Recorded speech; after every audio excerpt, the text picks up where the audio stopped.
everyone, it's Margaret Manning here. Welcome to 60 and Me. This is the place where women over 60 come to be inspired. My guest today is Penelope Whiteley. Penelope is a speaker and an author of 4 books. She has lived around the world in 7 different countries. I think she's visited 57 of them. And her mission in life is to help older women to really reinvent themselves and to get unstuck from challenges as they make that transition into their 60s. So, Penelope, it's wonderful to have you here. Welcome. Thank you, Margaret. It's great to be here. I am thrilled to have you here because we have a large group of women who, you blog for us on 60 and Me, and they read your articles about fashion and, just how to reinvent their look as they get a little older. And I'd love you to talk about that a bit today. How you can get that exotic, fresh look that women in places like Paris and France and, in Italy look, how they do it. So talk about fashion in those 2 places, which I know you love and you travel to all the time. I do love them both, and I do love shopping there, and I love the way many of the women dress there. Yeah, and so much of the way they dress is due to the fact that they don't necessarily buy cheap Chinese clothing, which is not necessarily cheap, from the stores. They invest. It's an investment. Right. They will invest in a blazer. They'll invest in a skirt and a pair of pants. It may not be high fashion, but it's much better to create your own style than follow fashion, because fashion nowadays particularly is designed for the 18 to 25-year-olds. Mm-hmm. Mm-hmm.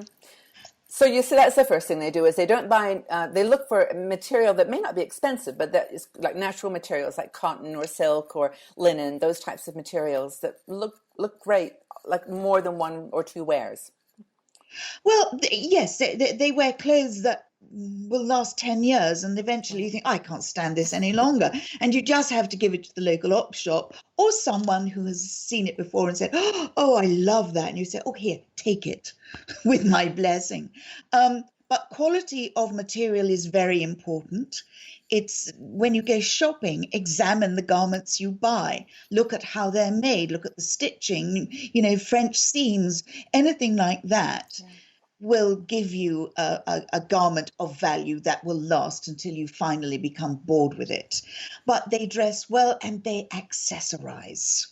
Tell me about accessories, because we've talked about this a lot on 60 and Me. A lot of women often comment on necklaces or bracelets that I'm wearing and or scarves. And I think that that's really something that we could learn from our European sisters. So talk about that. The Europeans are particularly good with scarves. I love scarves, any type of scarf. I've got more scarves than I have clothes, and most European women are the same, or they're the sort of women who have just one Hermès scarf and that's it, because they figure, oh, that's all I need, really. Scarves are wonderful. Earrings, as you get older with something like earrings, drop earrings don't necessarily suit, and you're better with that sort of thing. Mm-hmm. Because again, it's jewelry gives you a brightness that you don't always have. I'm a great fan of bling. I love bling. This is personal. I'm not a huge fan of necklaces, but that's me. I'd rather wear a single string of pearls, which is very Parisian and very Italian. Mm-hmm. Chokers of pearls, which are difficult as you get older because you may get a turkey crop and they just don't look great. I love brooches. I think brooches are sensational. In Italy in particular, you can buy the most beautiful brooches made in leather, and they're just lovely. I'll put some on my site for people to see. I'm just getting the description. But, and brooches are wonderful too. You can put them in hats if you wear berets or, I've actually had a sweater that's very thin, and I sometimes just bring the sweater over and put a pin, make it asymmetrical. So you can do a lot with brooches. Absolutely. Yeah, I love brooches. You can even put, if you're wearing something that's a particularly boring garment, stick on some pearls, have some pearl earrings as well, and somewhere down near the bottom, if it has a long hem, put a brooch, a huge red brooch. Tie it in with red shoes. Add colour, because colour is Yeah, because, and if you're wearing red shoes, bleed it through. You don't have to have matching bag and red scarf, etc. Just clip on a little red Yeah. brooch because that's bleeding the color through. You know, I sorry, go ahead.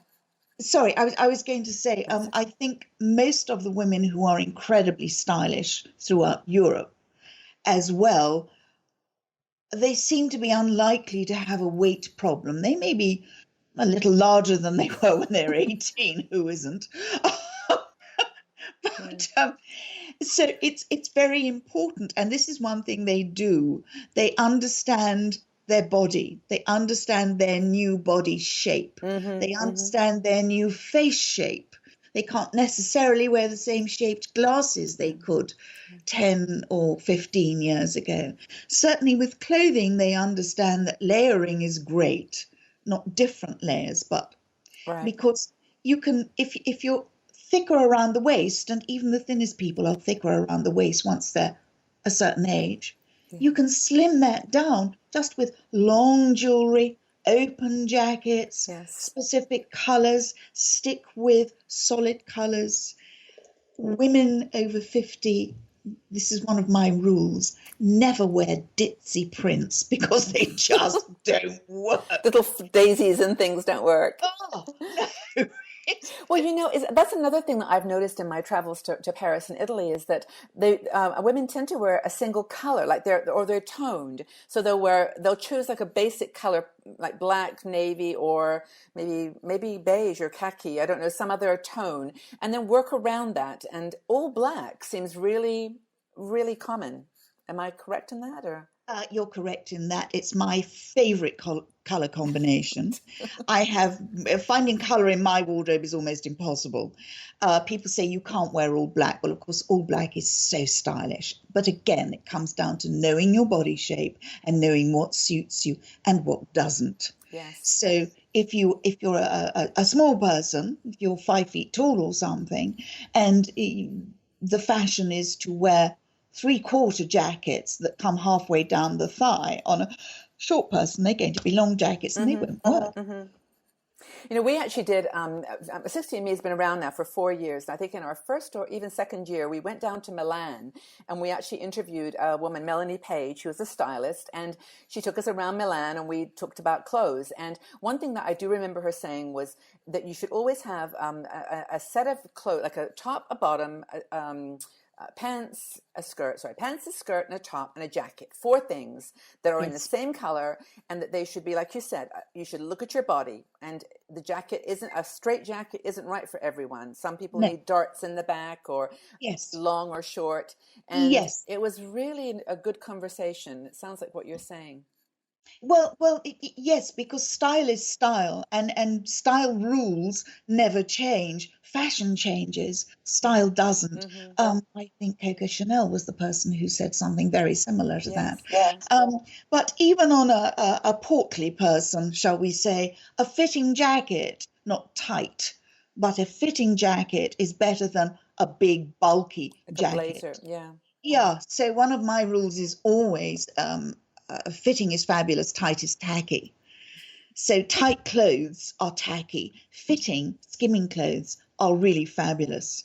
And that I goes for think, the texture of the material too. That if you're wearing flimsy material that's tight, that is not a good look. As much as like you said, just using texture, color, and shape to yes, really make your body shape come become what's the word, like compensate for a heavy top or heavy bottom. yeah, yes, it's learning the subtle art of camouflage, basically, without Yes, having to wear the exactly. fatigues. Yeah. But and there are all sorts of hard and fast rules in my book anyway. You never wear a black bra under a white top, which you see commonly nowadays. You don't wear white knickers under white pants. You wear flesh-colored knickers. I mean, they sound silly, but they actually create a style because they're a statement. Mm-hmm. You're saying, I know not to do these things. Now, I'm And hearing sorry for interrupting you. I'm hearing in my ear that women in the community will be saying things like, well, who cares whether I wear a white bra or a flesh-colored bra? I'm 60 years old. I'll basically do what I want and be comfortable. And I hear those, and I no judgment. I mean, that's the way some people like to dress. But I think what you're actually saying here is that if we want to look fashionable, like we're talking here in this video about women in France and Italy who are maybe prepared to follow some of the styling rules, that they're comfortable then accessorizing to be, themselves. I mean, they can be as bohemian and as creative as they want around those basic rules. Yes, absolutely. Not everybody, as you say, wants to wear flesh-colored pants under the flesh-colored knickers under their white pants. And it really becomes a question of personal choice. Do you want to create your own personal style?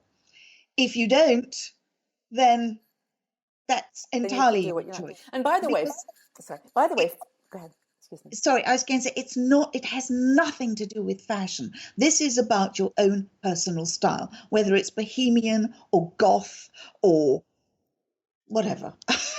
There's so many. You create the style that suits you, that works for your body, that works so that when you look in the mirror, you say, yes, I'm pleased with myself. Because if you look good, it automatically raises your self-esteem, your self-confidence, and your mood. So put some good energy back into the planet. I think that's so true, that your clothing does speak for you. It does interpret who you are on the inside. So if you're trying to communicate who you are to the world, your clothing is a great vehicle for doing that. Yes, you can only make one first impression, and 55% of that first impression is based on your appearance. Yeah. And people may say, oh, that's shallow. Well, yes, it probably is, but it's also fact. Yeah. I wanted to go. As you say, represents 7% of that first impression. I want to go back to something you said earlier, though, about first impressions, because a lot of women, like you mentioned, are gaining a little weight as they get older, and you may have in your mind an image of some outfit that you really want to wear because you loved wearing it when you were in your 30s, and your body just doesn't suit that style as much anymore. But I just wanted to mention that I think you've written one of your 4 books is about. Is it losing 20 pounds in 20 minutes or something like that? No, one of the first books I wrote specifically for women over 50 was called Hot Stuff, the ultimate guide to style for women of a certain age. Okay. And it contains everything you could ever want to know. It even covers things like relaxation and breathing and hormone replacement and menopause and styles for different bodies. And I've also just completed a program that I'll be running online, which is called Lose 20 Pounds in 20 Minutes, which of course you can by changing the way you dress. I like that. Okay, that I know it was something that you were either doing or coming out soon. This is an online kind of an online program, an online course. Yes. Okay, cool. Yes. So, by the way, if you're interested in connecting with Penelope and the abundance of information that she delivers to women in our age group, go to PenelopeWhitely.com and then just sign up for her newsletter. Then you'll get lots of information on a regular basis and how to get a hold of these books and and be inspired by them.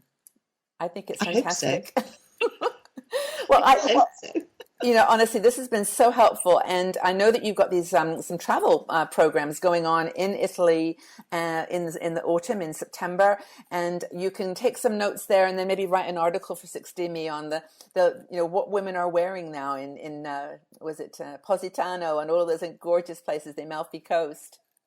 Oh, yes, absolutely. And Milano and up around the Lake District and even Vienna, even Firenze, although in Firenze, particularly at that time of year, there are more tourists than there are locals because the locals go away They when all the go tourists away.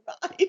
Well, this has been a really great conversation. I mean, everybody talks about European women as having a lot of style and a lot of, presence, and I think they do. But I must admit, I lived in New York City for several months, and I've lived all over the States, and there are women with really great sense of style there too. And I don't want to let you women in the United States think that you haven't got it. I mean, I think it's just a different way of approaching fashion rules and fashion, the structure of tailoring, and like you said, those guidelines. But there's a lot of beautiful women all around this world. Oh, absolutely. Some of the smartest women I've ever seen are in places like New York and Berlin, and so it's not just Italy and France. It's everywhere. It's women who know how they really look their best and feel comfortable looking their best. Because you've got to feel comfortable in your skin and your clothing. That is a secret to happiness in your 60s for sure. Being at peace and loving your body, loving yourself. So thank you, Penelope. It's great to talk with you. I've really enjoyed it. So, and people go up to penelopewhiteley.com and check all this information out. It's fabulous to talk with you. Thank you, Margaret. I have so much more to say, as you might know. We'll do more videos later. It'll be great. We'll do some more topics. But thanks again. Thank you for Thank today. you so much. Bye-bye. Bye-bye. If you enjoyed this video, please subscribe to our 60andMe YouTube channel and also visit our website. We are a strong and dynamic community of women over 60. We're challenging aging stereotypes, and every day we share fascinating stories, interesting questions, and great conversation.